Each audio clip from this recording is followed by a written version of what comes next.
뱃속에 10달 동안 품고 있던 아기, 이제 첫 세상으로 나왔을 때 해야 될 첫 번째 미션, 바로 출생신고입니다.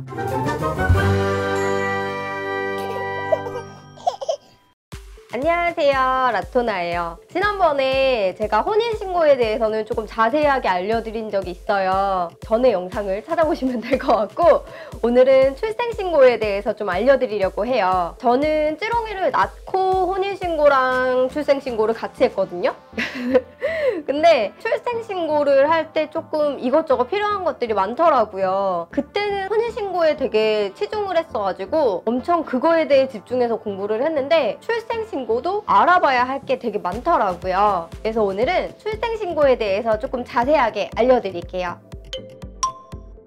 아기를 출산하고 나서 한 달 안에 출생신고를 해야 되는 거 아시나요? 한 달이 지나면 날짜별로 과태료가 붙는다고 해요. 근데 이제 과태료가 중요한 건 아닌 것 같고, 소중한 우리 아기가 나왔으니까 국가에다가 땅땅땅 신고를 하는 거죠. 일단 출생신고를 하려면 가장 먼저 필요한 거, 아기 이름. 저는 찌롱이 이름을 짓기까지 되게 오래 걸렸어요. 태어난 연, 시 막 이런 것까지 확인을 해서 장명소도 다녀오고 어떤 이름이 잘 맞는지 고민을 많이 해서 예쁜 이름으로 지어줬는데, 예전 같은 경우는 부모님이 많이 지어주시기는 했지만 요즘에는 이제 아기 이름을 예쁘게 짓고 싶다 해가지고 뭐 장명소도 다녀오고 엄마 아빠가 고민을 해서 아기 이름을 지어주는 경우도 많다고 해요. 저 같은 경우는 계속 태명으로 불렀거든요. 태명이 돌풍이었어요. 돌풍처럼 나왔다고 해가지고 돌풍이라고 계속 부르다가 처음으로 아기한테 이름으로 부른 날을 되게 잊을 수가 없어요. 되게 조금 감격스럽기도 하고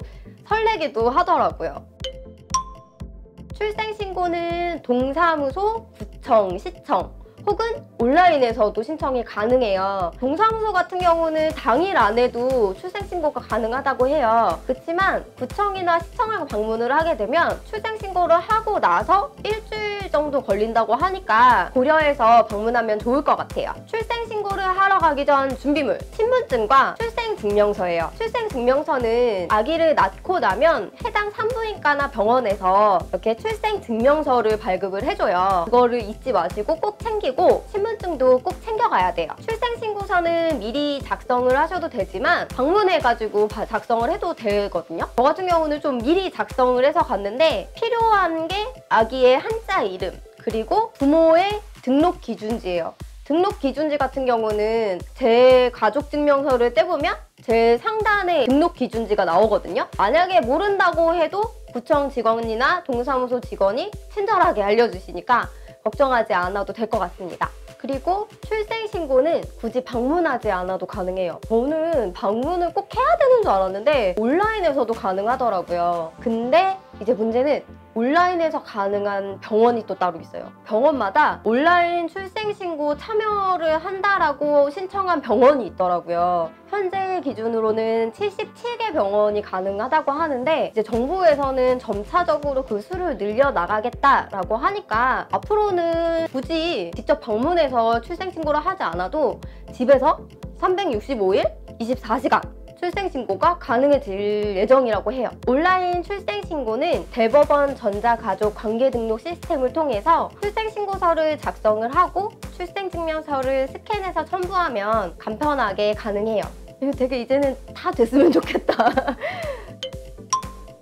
동사무소를 방문을 해서 출생신고를 하게 되면 출산서비스 통합처리 신청서를 함께 작성을 할 수 있어요. 그리고 아동수당 신청서도 같이 작성을 할 수 있는데, 이제 작성을 하게 되면 아기의 양육수당과 아동수당을 함께 받을 수 있는 거죠. 한꺼번에 처리가 가능하니까 되게 편리하더라고요. 그리고 출산가정 전기세 감면 혜택이 있어요. 고객번호라든지 뭐 이런 번호를 다 알고 계시면 거기서 바로 작성을 하면 되는데, 그렇지 않은 경우는 한전에 전화를 해가지고 아기가 출생했다, 출산 가구 감면 신청을 하고 싶다라고 하면은 되게 친절하게 알려주시더라고요. 이사를 갈 때도 꼭꼭꼭 전기세 감면 할인은 꼭 한전에 전화해서 다시 미리미리 신청을 하는 게 좋아요.